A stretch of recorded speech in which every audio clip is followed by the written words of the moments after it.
All right, so hello everyone. I'm with James Wu, the founder of DFG, is coming on Nairametrics again. We're coming here to talk about Acala and DFG's involvement in Acala. So the first thing I want James to do for us is tell us a little bit more about DFG and your idea behind or why you created DFG in the first place. Sure, happy to. So my name is James. I'm the founder of DFG. So I started basically this investment firm back to 2015. So focus on investment in the crypto space. We start with active investment first because it's pretty early stage in the crypto world. So at that time it's basically just about Bitcoin and different exchange and there are a few Bitcoin use cases. So being early into the crypto space with investment in the active, including companies like Circle, LedgerX, Brave, ISK, Unocore, Beso, Ripio, Blog, and a few others. I mean, luckily we're in the industry pretty early, so I guess overall speaking, the return of this project are pretty good. Then in 2017, there's more token coming to the place. Then we start shifting our focus a little bit. On one hand, we just continuing investing to great equity deal, including recently like CoinList, FE Bank, 3IQ, Amber Group, and a few others. But on the other hand, we're just deploying more capital into the token side from 2017. Um, Being the early investor of a few great protocols, including Polkadot, Solana, Near, and a few others. I mean, Polkadot is probably the most strategic investment I have ever made, still holding a decent amount of that so far in our firm and really bullish on this ecosystem. Um, on the application and side, we're very bullish on great kind of use cases in the sector like DeFi, NFT, or Metaverse. So we've been big fan of these sectors and a few others as well. So we on one hand we definitely focus on the Polkadot ecosystem, want to deploy our capital into different projects and really support them, because that will benefit Polkadot eventually, because the ecosystem will become better, with our support and with other people's support. So that's why we started kind of like a Polkadot ecosystem fund back to 2019 and start investing to great Polkadot project, including Acala, A-Star, Hydra DX, Manta, a few other stuff as well, like Big Country, Italy, and a few others. So we think this is still very positive for the Polkadot ecosystem. There are a lot of great projects in different sectors become very promising. And right now the Polkadot Patreon auction starts, so we decide to help the project. We invest and help the decent project to get a Patreon slot. Then they can work better in this ecosystem. So yeah, that's basically the short summary about DFG. Yes, thank you. All right, thank you so much for that. So, I mean, you mentioned the Polkadot ecosystem and Polkadot in general, and I follow you on Twitter, and you're pro Polkadot, and I've always seen your tweets about Polkadot every single time. So, you mentioned that you were like an early investor in the Polkadot ecosystem. So, why are you so bullish on Polkadot? That's the first question I'd like to ask. Yeah, I think that's a great question. I think, first of all, I think, on the layer one side, there will be serious competition, right? So you got, a bunch of protocol being pretty popular in 2017, like a Bitcoin Cash, SM Classic, and BSV come after that, right? So Litecoins and these protocols. But yeah, at that time, the problem is really the scalability issue. So there will be a lot of solution for that. Just simply, maybe increase the size of the block and, like that. I mean, there's a couple of other projects like EOS and the Tron at the time, but I think, things are pretty much different right now. So for this one run, really for the layer one protocol, the fundamental difference is you have to kind of moving forward to proof of stake and trying to really solve the problem is still scalability, but you really try to solve the problem. It's not like you simply increase the size of the block and create basically the same thing and try to solve it. That's not going to work. So you got a bunch of solutions here, like Solana, like BSC, like Polkadot, like Cosmos, like others, right? So Avalanche as well, definitely. And the other way is you're trying to solve the problems based on the layer two solution, right? There's a lot of great layer two projects on the Ethereum network and try to solve this problem basically on layer two. So there's multiple ways to solve this. And the fundamental logic we are bullish on Polkadot because the design we think is totally different than other protocols. I mean, you can have Ethereum and Ethereum compatible like Solana and others, like still, EVM comparable, and you can build a smart contract on top of that. But that's only one layer. You can basically do everything on that. And for layer two, like on top of Ethereum, that's even, that's basically Ethereum, and you try to solve problem in the Ethereum ecosystem. But what Polkadot does is fundamentally different. Is like you're trying to, not only solve this problem like scalability issues, and also the, your proof of stake, this is definitely, I would say, very important to do, but you also solve another much deeper and more important fundamental thing is like how to make a cross chain, right? So this is really the fundamental things to solve in the whole crypto industry. So Polkadot gave a perfect solution for this, right? You have to kind of become the pair chain. Then within that ecosystem, then it could realize the vision of crossing. And if you want to build smart contract on top of the the protocol, then you can choose one of the pair chain to build on top of it, right? So basically, it solves not only the scalability issues but also solve the more fundamental problem of the industry. So I mean, this is still a long path, I would say, for this to be eventually solved, but it's a good kind of a vision and a very strong tech team to realize that vision. So that's the fundamental reasons why we are so bullish on this protocol. All right, thank you for that, James. Also, where Polkadot is about, I think today is going to be the first ever parachain slot auctions going on, and tell us why DFG is really invested in Acala, because you guys put in 500,000 DOT tokens. And I think as at today's price, that's about $25 million. So you tell us why that much bullishness into locking away your Polkadot for what, 2 years? And then, I think for Acala, you get back some tokens also from Acala. So tell us why you're so bullish on Acala. Yes, thank you. That's a great question. I think for me, I'm basically a huge supporter or believer for Polkadot. So lock my DOT for 2 years, sacrifice the liquidity is not, means a lot to me, because I'm going to, hold this DOT anyway. So at least for 2 years, I would definitely do longer, but at least for 2 years. So I guess, the question I have is like, if I stake my DOT, then what I get is the staking reward, right? If you do that at Kraken, there will be basically 12% a year you can withdraw anytime. So it's basically 1% a month, right? So what I'm going to compare is like for a pure investment perspective is like the Acala token I get, are they kind of being more valuable than the staking reward of DOT in the next 2 years, basically 24%, right? So if I stake my DOT for 500,000 DOT, what I will get is somewhere, I guess, like a 1/4 of 5,000 100,000 DOT is like a 125,000 DOT maybe, in the 2 years. So is that reward of Acala token will kind of be more valuable than this amount of DOT? Well, I think it will.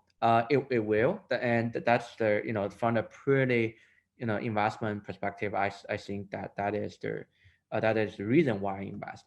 I will explain a little bit why this should be kind of a good return. So basically, Acala, is definitely the best one of if I call one of the best, it would be very modest. I think it's probably the best project in the Polkadot ecosystem, and they're doing basically everything, everything related to DeFi for the Polkadot, right? So whether it's lending, stable coins, and everything basically. And the tech team is super strong, so they are probably the best team. So on their perspective, and you become basically the first. If not, there's a small chance become the second. So the of the Polkadot pair chain. So based on the valuation of Polkadot right now, it's 50, somewhere around like $50 billion.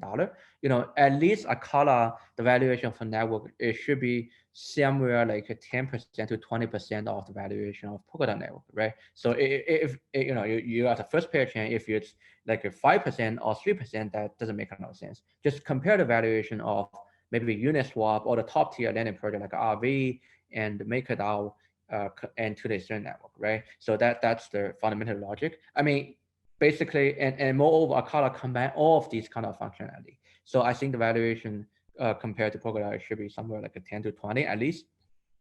And then you can calculate the Acala network valuation is close to somewhere like a $5 to $10 billion with a very modest perspective prediction. And then if you calculate the reward I can get, let's say because Acala giving away 17% of their tokens, and let's say the total amount of the Polkadot they raise is somewhere like I don't know, maybe 2 million, sorry,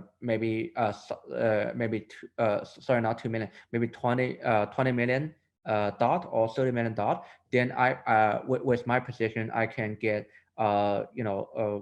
somewhere between let's say 0.5% of Acala. That share was more than 125,000 dot in the 2 years. So that's basically the mathematics. So I guess that's from purely investment perspective. I think this is definitely worth participating. And I really suggest if you have dot, you're a long-term holder, you can definitely join a quite long for Acala. There definitely be other projects we were supporting later. The announcement will come later. But Acala is definitely the project we are very bullish on.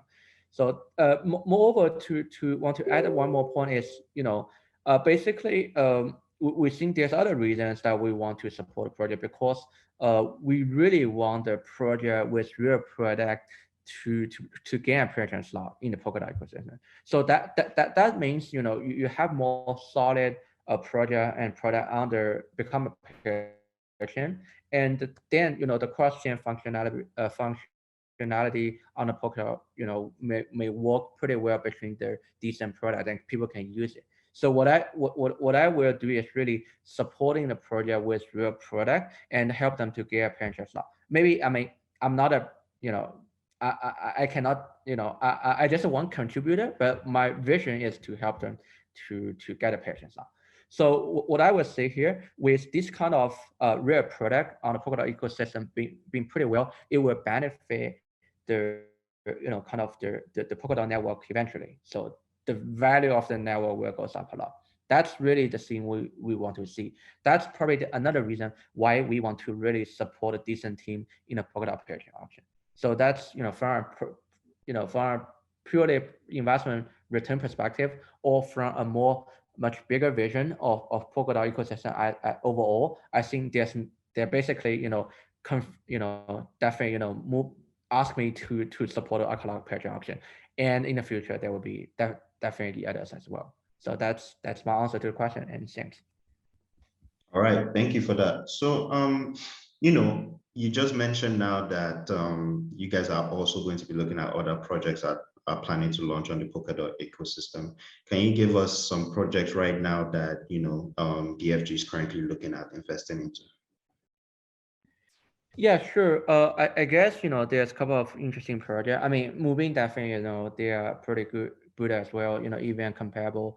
What they're doing is really there will be a lot of, I guess, a certain kind of like project ecosystem project moving to Moving or A star, these kind of to EVM comparable pair chain. I mean, these two will probably also be super top tier. I mean, Moving and A star, they are also very good. I guess this is important because basically, if you get a lot of top tier student project at least deploying on their network, they will add a lot of value to the Polkadot network. and this is very, very important. So I guess, this, A-Star is definitely another project we invest, and they're being super bullish on. I think the team is very strong, have a very strong tech background, and they have a lot of great business model to motivate people to, like the DApps staking, like they can motivate people to moving to their to the purchase to their project. And I think the ecosystem about A-Star is really promising in the future. There will be a couple of other projects we'll be super exciting about as well. Interlay is one. They're trying to, kind of doing wipe kind of BTC into Polkadot ecosystem. BTC is still the biggest asset, I think, in the crypto industry for it will be in such a long time. So, making sure, it's like the WBTC on a certain network, just giving a chance for the BTC holders to use the BTC on the Polkadot network throughout the interlay when participating in the DeFi kind of ecosystem here. It's definitely, a good choice here. I guess, this is something we've been very bullish on. The other we're including a Metaverse project, including like Big Country, and Metaverse is really something I'm big fan of, and they are really building great things, in the Polkadot ecosystem. So Big Country is another project I've been very kind of happy about, and really seems pretty promising to me.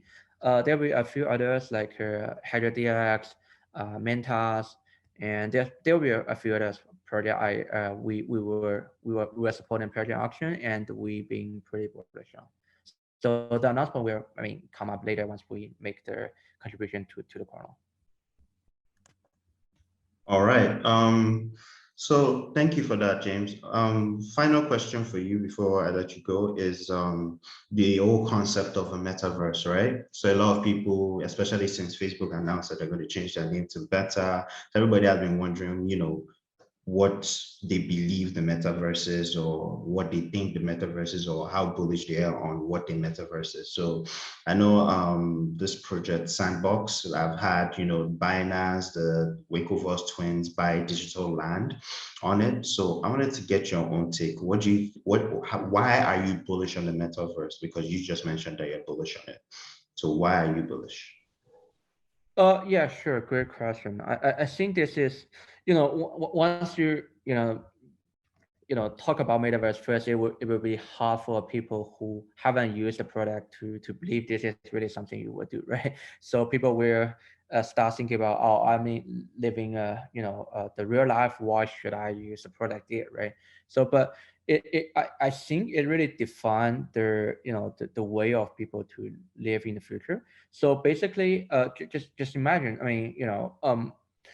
I would say, gaming industry is super big, right? So just imagine why people should, probably play the games, right? So there's just demand and need for people to use this, right? So once there's all kind of things happen in reality and in your real life. Then if you can create another life in the metaverse, or imagination in the metaverse, it will definitely solve a lot of problem in the real life. So it just like there will be very fundamental need for this, right? So just like people need to play games and for fun and for other reasons. So just imagine. Gaming is virtual, and also metaverse is virtual. So there will be very solid demand for both of them, and people cannot understand, because they think fundamentally they think this is virtual, but gaming already proved people are willing to pay a lot of money to play a game for the virtual things, right? So I guess the same thing will happen in metaverse. Gaming industry already become super big, and there will be a lot of, GameFi is also good. There will be a lot of great gaming companies, but metaverse just even bigger. They just start, and it's not a big kind of metaverse company so far, especially in the crypto industry. There's a few, but not that big. So I think the potential growth for this sector will be very large in the future, because it just start, and these things are small yet, but just imagine what the what is the the size of the total market cap for the gaming industry, and Metaverse will be even much bigger, and right now it's just smaller, right? So there will be a very great potential growth for this. So that's why we think, as a purely investment perspective, I think this is definitely something we want to invest. All right, thank you, James, for coming on. It's always a pleasure to have you on board, and we really appreciate you for coming on. So thank you so much. Thank you, I appreciate that, and nice to attend the event again. Yeah. Yeah. All right. So I guess till next time. Okay. See you next time. Thank you. All right. Bye bye. Bye.